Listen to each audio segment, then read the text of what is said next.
Hello friends, आपका स्वागत है हमारे चैनल झक्कास एजुकेशन में।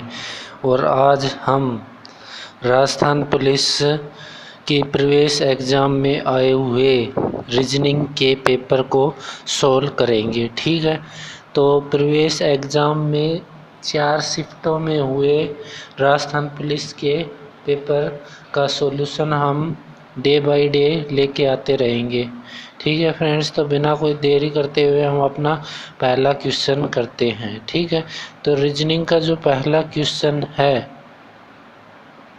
ठीक है, उसमें देखो क्या लिख रखा है। यदि गुणा का अर्थ यानी मल्टीप्लाई का अर्थ माइनस और प्लस का अर्थ भाग है। ठीक है, तो जो इक्वेशन में कहता जाए वैसे वैसे करते चले जाएंगे। इक्वेशन में जैसे कहता जाएगा वैसे वैसे करते चले जाएंगे। ठीक है, तो 12 माइनस दे रखा है। माइनस का अर्थ देखो यहाँ से माइनस का अर्थ क्या दे रखा है, मल्टीप्लाई, तो मल्टीप्लाई बाई 3। फिर भाग का दे रखा है और भाग का अर्थ हमें क्या बता रखा है, प्लस। ठीक है, तो कितना हो जाएगा, प्लस 50। और प्लस का अर्थ देखो क्या बता रखा है। ठीक है, प्लस का अर्थ हमें भाग बता रखा है, तो भाग 10। और फिर मल्टीप्लाई का अर्थ हमें क्या बता रखा है, देखो मल्टीप्लाई का अर्थ माइनस बता रखा है, तो -30। अब देखो बोर्ड मास के अकॉर्डिंग जो सबसे पहले सोल्व होता है वो क्या होता है, भाग होता है। तो भाग यानी 50 में 10 का भाग देंगे तो यहाँ पर कितना आ जाएगा, 5 आ जाएगा। फिर बोर्ड मास के अकॉर्डिंग क्या होता है, मल्टीप्लाई सोल होता है, तो 12 तिया कितना हो जाएगा, 36। और यहाँ से कितना हो जाएगा, -30। ठीक है, अब 36 में से 30 घटाएंगे तो 6, और 6 + 5 कितना हो जाएगा, 11। तो ऑप्शन नंबर सी हमारा क्या हो जाएगा, करेक्ट आंसर हो जाएगा। ठीक है फ्रेंड्स, अब अगले क्वेश्चन पे चलते हैं। देखो अगला क्वेश्चन क्या है। देखो अगला क्वेश्चन पाई चार्ट दे रखा है। निम्नलिखित जानकारी वर्ष 2016 में बॉक्स ऑफिस पर प्रदर्शन के लिए तैयार फिल्मों की संख्या दर्शाई गई है।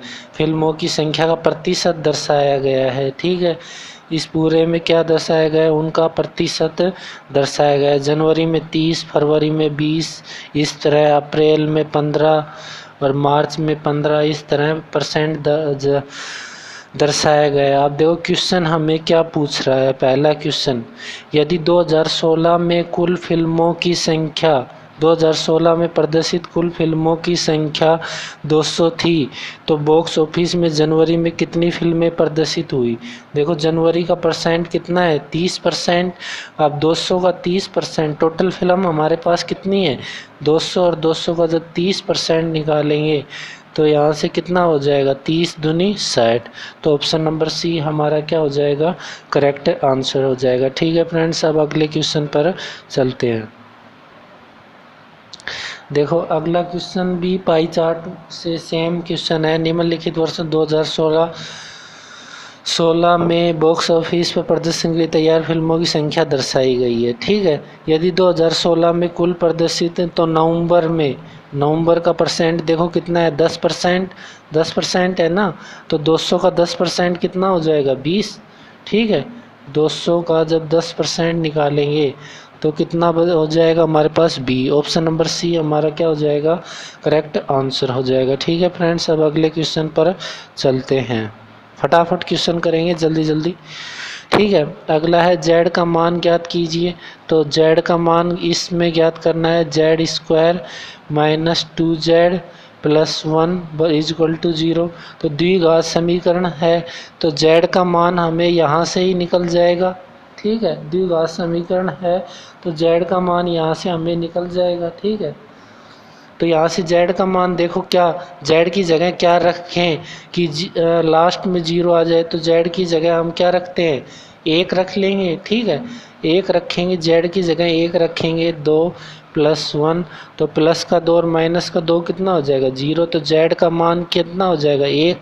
ठीक है, अब चाहे हमें z एक वास्तविक संख्या दे चाहे मत दे, लेकिन हम z का मान यहाँ से निकाल सकते हैं, तो क्या केवल 1 पर्याप्त हो जाएगा, कथन 1 पर्याप्त हो जाएगा। ठीक है फ्रेंड्स, अब अगला क्वेश्चन कर चलते हैं।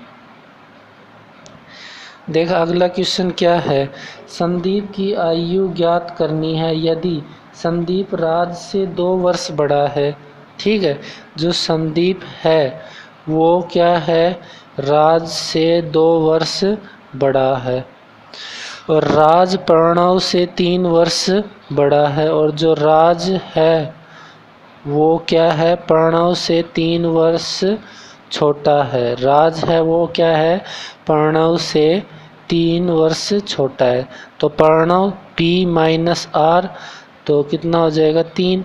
अब क्या इससे हम किसी की आयु निकाल सकते हैं, नहीं निकाल सकते, तो कथन 1 व 2 पर्याप्त न, तो कथन 1 व न ही 2 पर्याप्त है। ठीक है, ऑप्शन नंबर डी हमारा क्या हो जाएगा, करेक्ट आंसर हो जाएगा। ठीक है फ्रेंड्स, अब अगले क्वेश्चन पर चलते हैं। देखो अगला क्वेश्चन क्या है, दिए गए सादृश्य के लिए अगली आकृति का चयन करना है। ठीक है, अगली आकृति क्या है, अब देखो पहले ये आकृति बनाई गई है इस प्रकार। ठीक है, अब इसको बदल दिया, इसको बदल के इन दोनों की जो पीछे का हिस्सा है वो एक दोनों के साथ है। ठीक है, उसी प्रकार अगली कोष्टक ये है, तो इसमें भी क्या हो जाएगा, इस अंडाकार आकृति कटी हुई अंडाकार आकृति में भी इन दोनों के पीछे का हिस्सा एक साथ हो जाएगा, यानी ऐसे होना चाहिए अगली आकृति। तो ऐसा देखो कौन से ऑप्शन में है, देखो ऐसा कौन से ऑप्शन में है। ठीक है, ऐसा कौन से ऑप्शन में, ऑप्शन नंबर बी, तो हमारा करेक्ट आंसर क्या हो जाएगा, ऑप्शन नंबर बी। ठीक है, ऑप्शन नंबर बी हमारा क्या हो जाएगा, करेक्ट आंसर हो जाएगा। ठीक है फ्रेंड्स, अब अगले क्वेश्चन पर चलते हैं। दिए गए सादृश्य में अगली आकृति ज्ञात करनी है। ठीक है, तो अगली आकृति ज्ञात करनी है, तो देखो कैसे, त्रिभुज दे रखा है।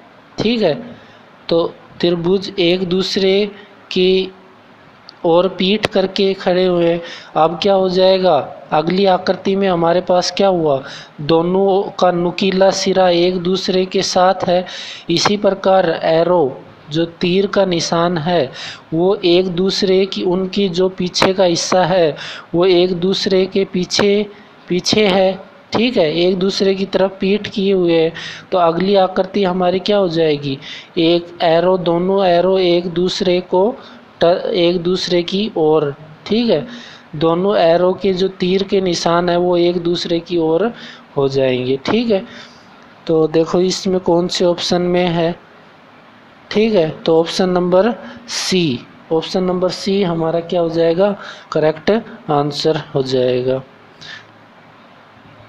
अगली आकृति देखो, अगली असंगत आकृति बतानी है। देखो EIOX, कुछ समझ में आ रहा है। देखो EIOU क्या होते हैं, वोवुल्स होते हैं, वोवुल मतलब स्वर, AEIOU। ठीक है, तो EIO तो क्या है, हमारे पास वोवुल है, और X क्या है, अलग है, तो X अलग है, तो हमारा ऑप्शन नंबर डी हमारा क्या हो जाएगा, करेक्ट आंसर हो जाएगा। ठीक है, कुछ सेकंडों के क्वेश्चन थे।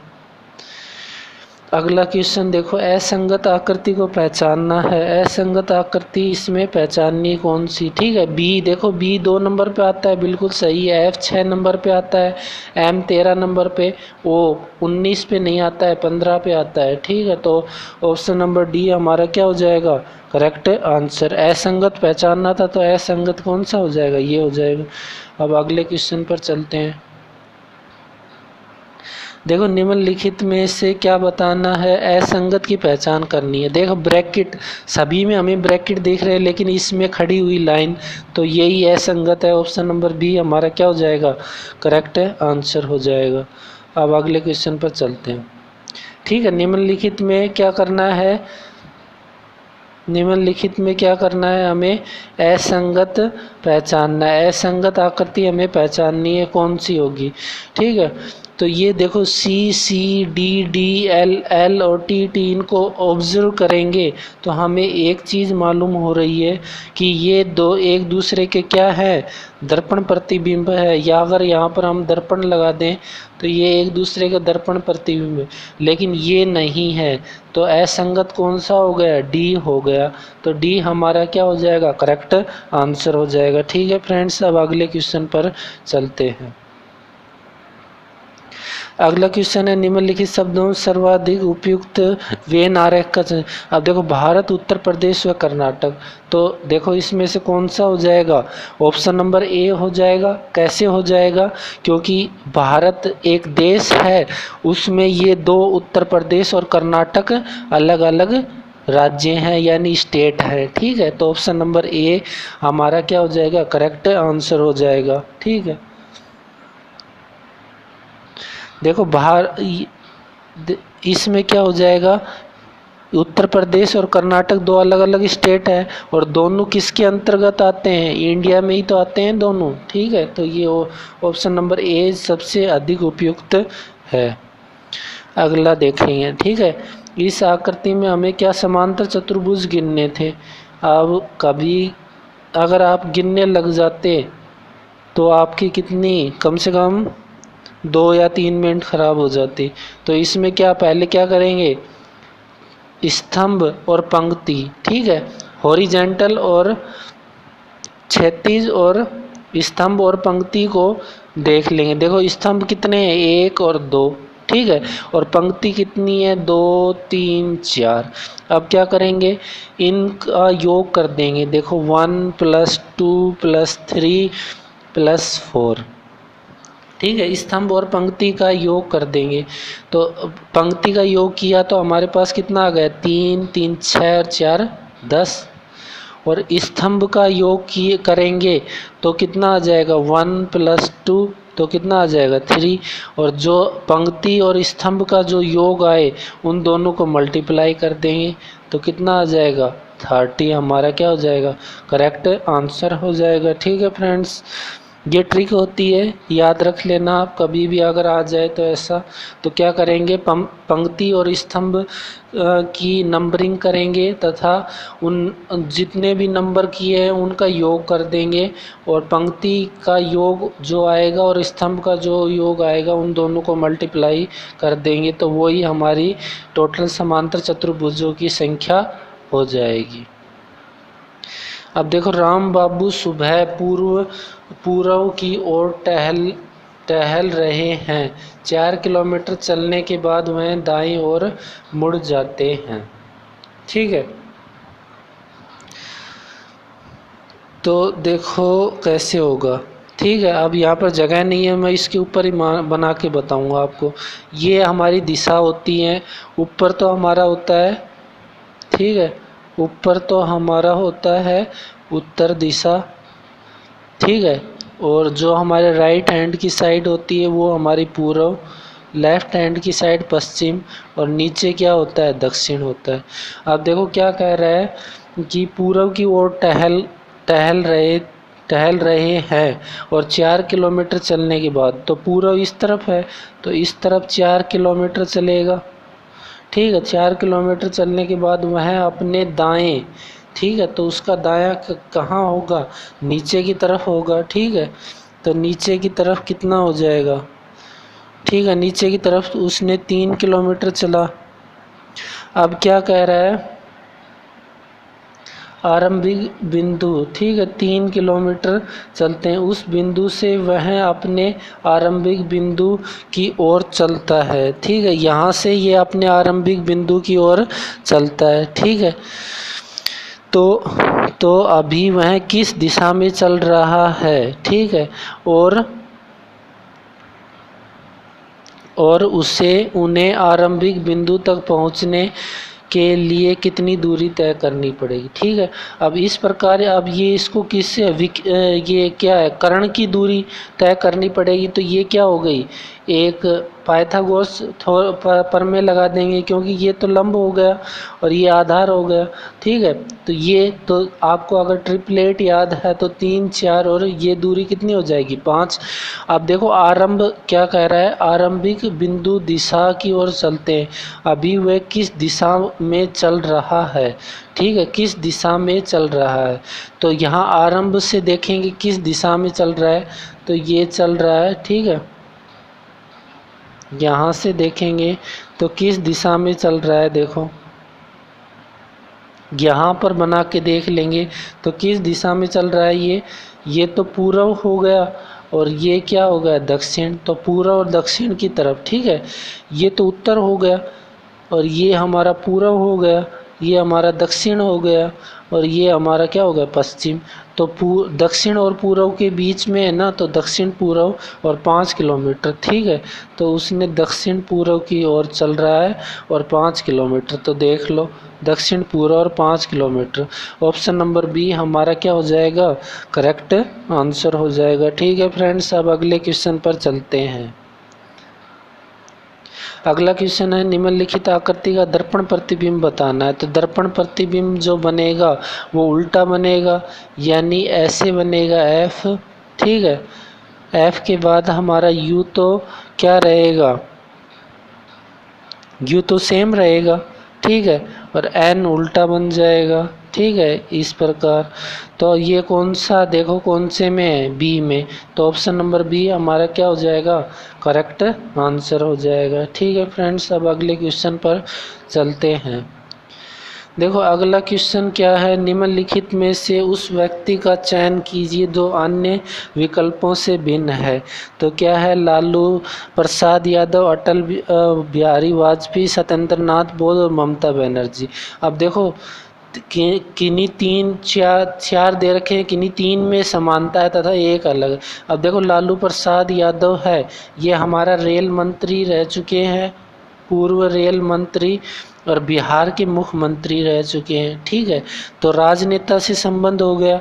अटल बिहारी वाजपेयी हमारे प्रधानमंत्री रह चुके हैं और नेता रह चुके हैं। ठीक है, तो अटल बिहारी वाजपेयी और ममता बनर्जी पश्चिम बंगाल की मुख्यमंत्री रह चुकी है और अब भी वर्तमान में भी है। तो ये सभी तो क्या हमें पता चल गया, ये सभी तो क्या है, नेता है। लेकिन सत्येंद्र नाथ बोस क्या है, वैज्ञानिक है, और वैज्ञानिक किसके हैं, फिजिक्स डिपार्टमेंट में वैज्ञानिक सत्येंद्र नाथ बोस है। तो सबसे अलग कौन सा हो गया, सत्येंद्र नाथ बोस हो गए। अब अगले क्वेश्चन पर चलते हैं। देखो बहुत आसान क्वेश्चन, यदि किसी कूट भाषा में डिसपुर को डिसरूप लिखा जाता है, इसी कूट भाषा में शिमला को क्या लिखा जाएगा। ठीक है, अब देखो हम ऑब्जर्व करेंगे तो डिस और डिस तो सेम लिखा गया है, लेकिन PUR को उल्टा करके लिख दिया गया है RUP। तो SHI तो सेम रहेगा और MLA को तो उल्टा करके लिख देंगे तो ALM।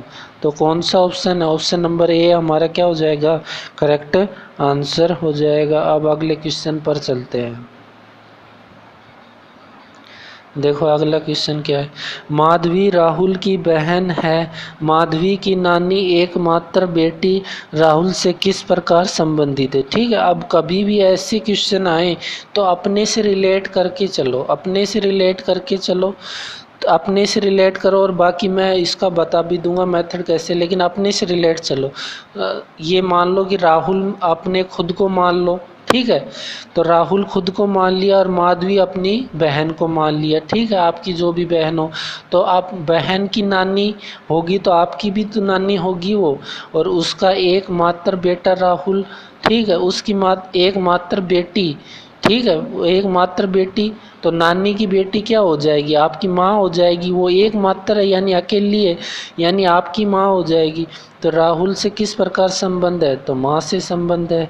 अगर इसको आप वैसे करना चाहो तो देखो राहुल, ठीक है, माधवी को M लिख लेंगे, माधवी जो बहन है, ठीक है। बहन को हम माइनस, स्त्री को हम माइनस से लिखेंगे और पुरुष को हम क्या लिखेंगे, प्लस से। तो राहुल की बहन है, ठीक है। बहन में कोमा और नानी, ठीक है। पीढ़ी ऊपर की ओर जा रही है तो पीढ़ी ऊपर की ओर जाएगी तो उसकी नानी, ठीक है। नानी को हम एन से लिख देंगे, ठीक है। एन से लिख देंगे उसकी नानी, ठीक है। उसकी नानी की एकमात्र पुत्री, ठीक है। तो उसकी पुत्री यानी एक पीढ़ी उससे नीचे आएगी, ठीक है। उसकी बेटी, तो उसकी बेटी, तो ये डॉटर हो गई।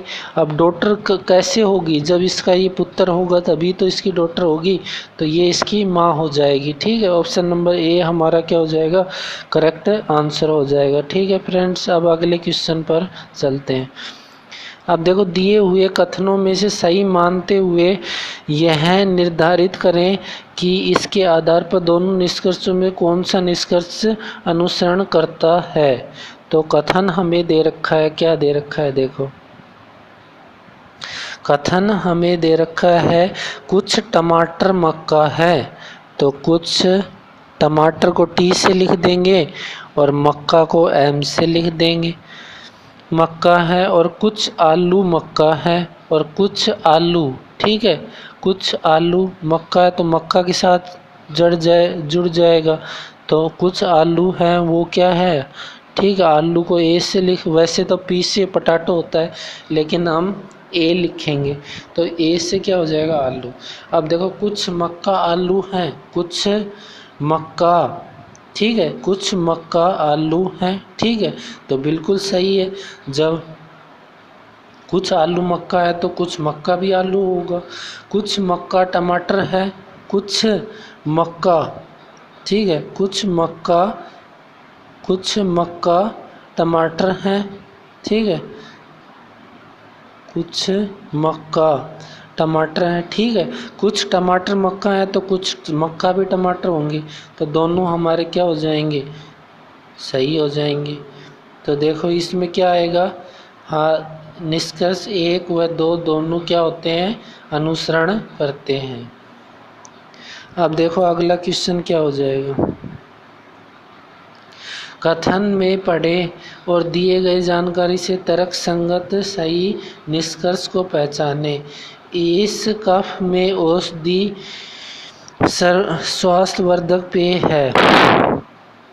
इस कप में औषधि ये स्वास्थ्यवर्धक पेय है।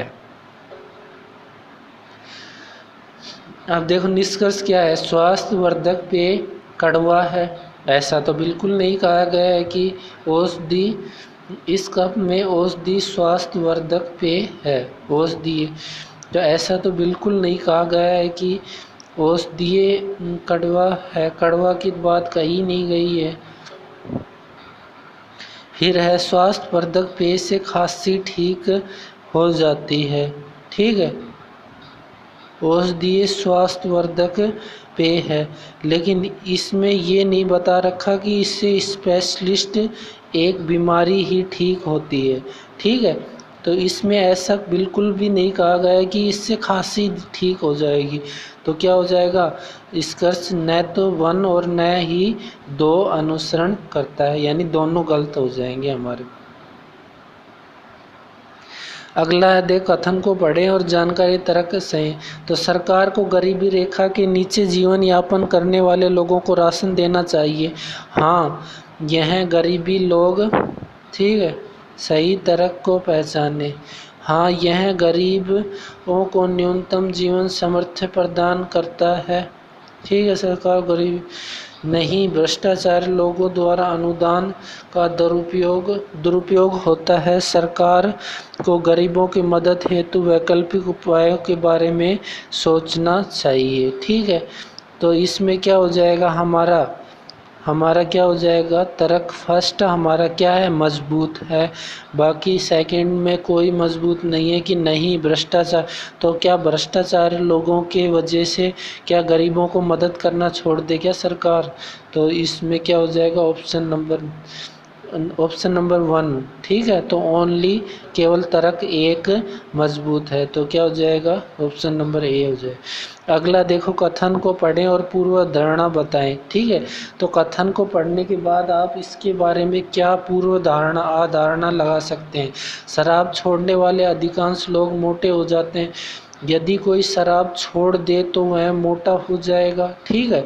अधिकांश लोग मोटे हो जाएंगे, ठीक है, तो हो जाएगा। देखो दोनों में संभावना जताई जा रही है, तो यहाँ भी क्या हो जाएगी, संभावना ही तो जताई जा रही है, मोटा हो जाएगा।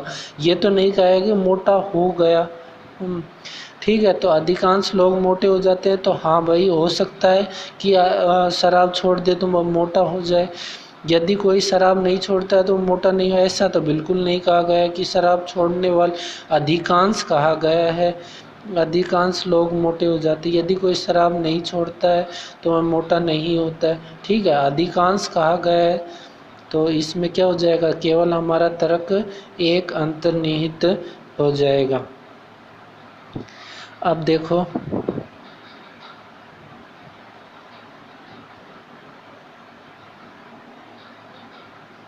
क्या होगा, अगला क्वेश्चन देखो अब क्या होगा।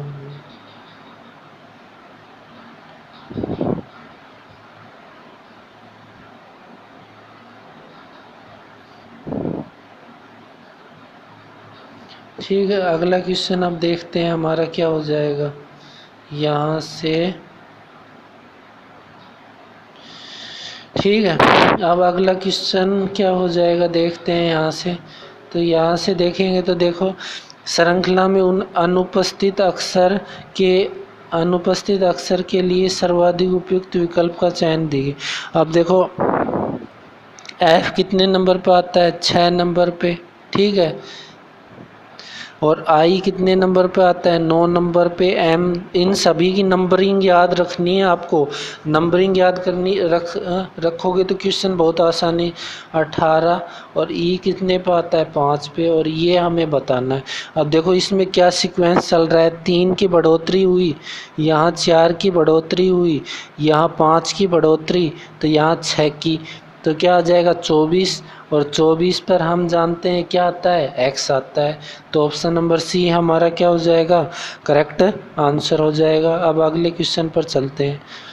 देखो अगला क्वेश्चन क्या है, 5a 10 15d 20। अब देखो ये तो कितने, 5 10 15 20, तो यहाँ पर कितना आ जाएगा 25। ए से बी, बी से एक छोड़ दिया, ठीक है, ये दोनों लगातार।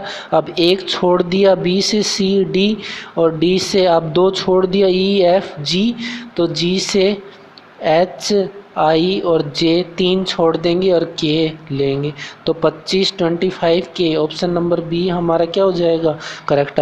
देखो पहले तो एक भी नहीं छोड़ा, फिर 2 अक्षर छोड़े, फिर 3 अक्षर छोड़े, ठीक है, फिर एक अक्षर छोड़ा, फिर 2, और ये लास्ट में 3 अक्षर छोड़ेंगे तो के आएगा, और के के साथ क्या आ जाएगा 25। तो ऑप्शन नंबर बी यानी 25 के हमारा क्या हो जाएगा, करेक्ट आंसर हो जाएगा। अब अगले क्वेश्चन पर चलते हैं। देखो अगला क्वेश्चन क्या है, 3 9 27 81 का 9वां पद क्या होगा। अब देखो इसमें अगर आपको समांतर श्रेणी पता है तो आप झट से निकाल सकते हो 9वां पद क्या हो जाएगा। अब देखो समांतर श्रेणी के लिए क्या होना, अंतर समान। अब देखो क्या अंतर समान है, 3 से 6 6, ठीक है, और 9 से कितना हो जाएगा, 9 से कितना हो जाएगा, 9 तिया 27, ठीक है, 3 तिया 9, 9 तिया 27, 27 तिया 1। तो ये क्या है, गुणोत्तर श्रेणी है, गुणोत्तर श्रेणी है। और गुणोत्तर श्रेणी के n पदों का निकालने के लिए क्या होता है, टी एन बराबर क्या होता है, a इंटू आर की पावर n-1। आर क्या होता है, जितना गुना होता है, आर बराबर कितना है, 3 गुना है, ठीक है, तो 3 आ जाएगा। ए क्या होता है, प्रथम पद, तो प्रथम पद हमारे पास कितना है 3, और आर का अर्थ क्या होता है, गुना यानी 3, और एन का अर्थ क्या हो जाएगा, जितने पद दे रखे हैं एन बराबर क्या हो जाएगा, देखो यहाँ से एन बराबर, ये नोट कर लेना आप अगर आपको पता है, तो एन बराबर पदों की संख्या, पदों की संख्या। ठीक है, तो n बराबर हमें कितना दे रखा है 9, तो 9 माइनस 1। ठीक है, तो यहाँ से कितना हो जाएगा 3 और इसकी पावर 8। अब देखो आपके बीच में एक संकट ये आ गया कि 3 की पावर 8 और 3 की पावर 1, तो कितनी हो जाएगी टोटल 3 की पावर 9 हो जाएगी। ठीक है, तो 3 की पावर यहाँ से कितनी हो जाएंगी 3 की पावर। ठीक है, यहाँ से हमारे पास कितने आ जाएगा 3 की पावर 9। अब 3 की पावर 9 को सोल्व कैसे करें, तो उसके लिए आपको देखो ऑप्शन ही बता रहे हैं। अगर किसी भी संख्या को 3 से गुणा करेंगे, ठीक है 3 से गुणा करेंगे तो कितना आ जाएगा। ठीक है, 3 पावर है तो 3 को देखो मैं इसको बता रहा हूँ, इसको हटा देता हूँ, बस ये याद रखना है आपको फॉर्मूला। तो 3 की पावर 9 आ गई और 3 की पावर हमारे पास क्या आ गई 9। अब किसी भी संख्या को 3 इंटू 3 इंटू 3 से गुणा करेंगे तो 3 तिया 9 और तिया 27, विषम बार करना है। विषम पावर देखो क्या है, विषम है, तो 3 तिया 9 9 तिया 27। ठीक है, तो 3 3 और 3 3। ठीक है, 1 2 3 4 5 6 7 8 9 और ठीक है तो 9। अब हमें इकाई का अंक देखो सभी में अलग अलग है, इकाई का अंक पता लग जाएगा तो हमें क्या हो जाएगा आंसर हमारा आ जाएगा। या ऐसे कर लो 3 3 नहीं करो तो ठीक है, या ऐसे कर लो इसकी पावर को 4 से डिवाइड कर दो, इसकी पावर को 4 से डिवाइड कर दो तो कितना आ जाएगा। ठीक है, 9 को 4 से डिवाइड करेंगे, 4 दूनी 8, शेष कितना बच गया 1, तो 3 की पावर 1, यानी लास्ट का इकाई का अंक क्या आएगा 3 आएगा।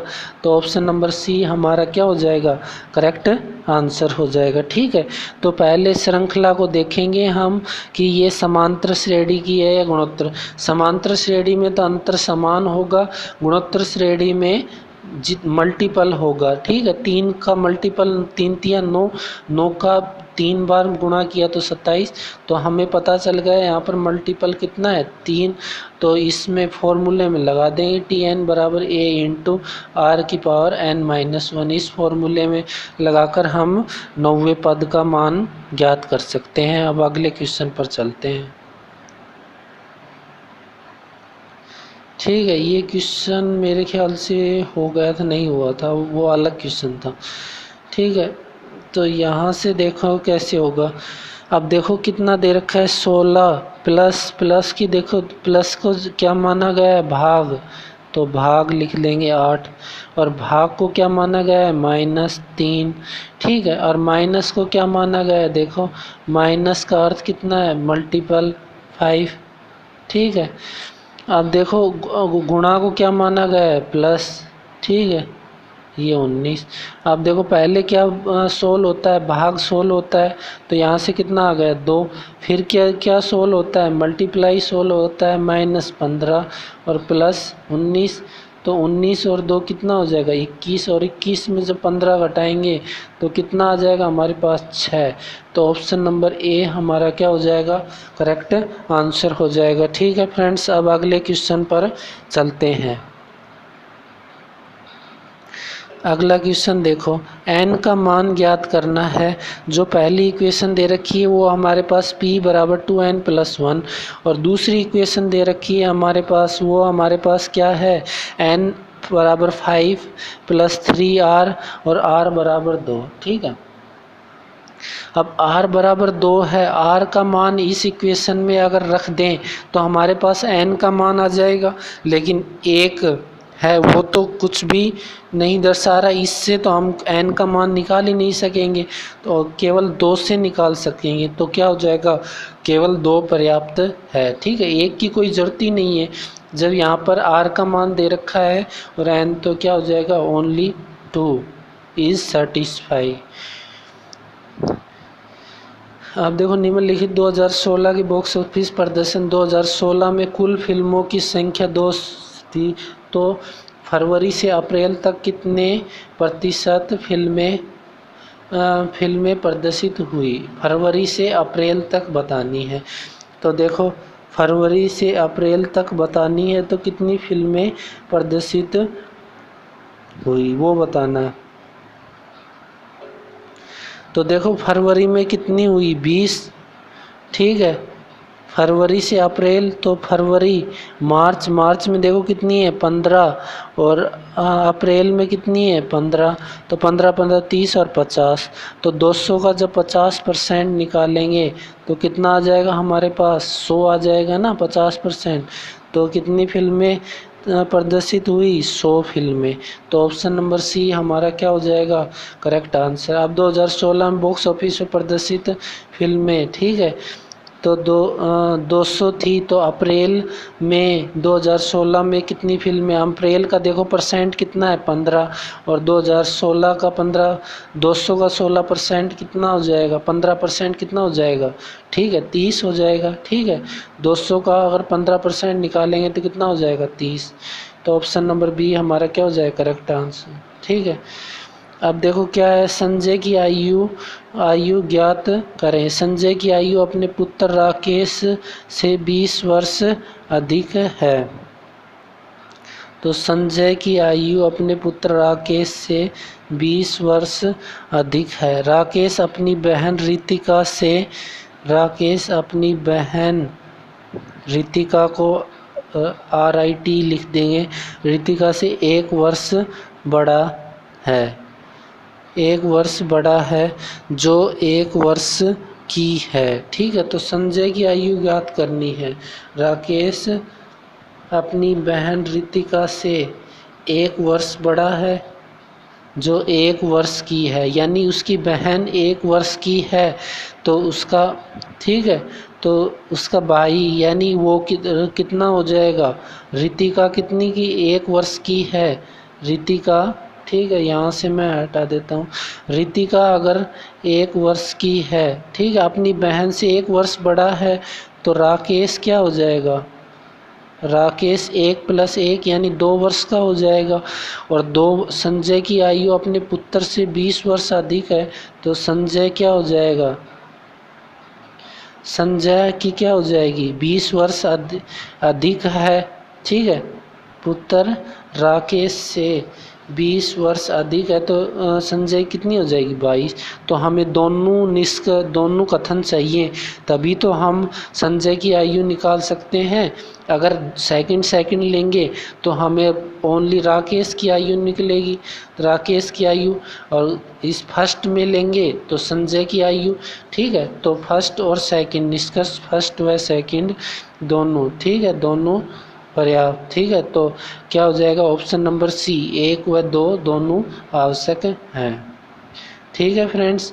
ये हमारे टोटल 30 क्वेश्चन थे फ्रेंड्स।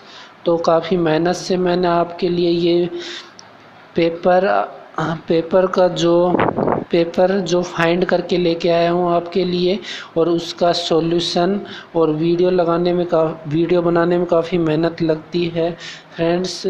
तो अगर आपको वीडियो अच्छा लगे तो हमारे चैनल को सब्सक्राइब कीजिए, और हमारे वीडियो को लाइक कीजिए, कमेंट कीजिए, हमारे वीडियो को ज़्यादा से ज़्यादा शेयर कीजिए, ताकि जो फर्स्ट बार पेपर दे रहे हैं उन्हें पता चल जाए पेपर कैसे आता है, और उसको कैसे सोल्व करते हैं, कम से कम समय में कैसे सोल्व करेंगे, ठीक है, क्या अप्रोच लगा सकते हैं।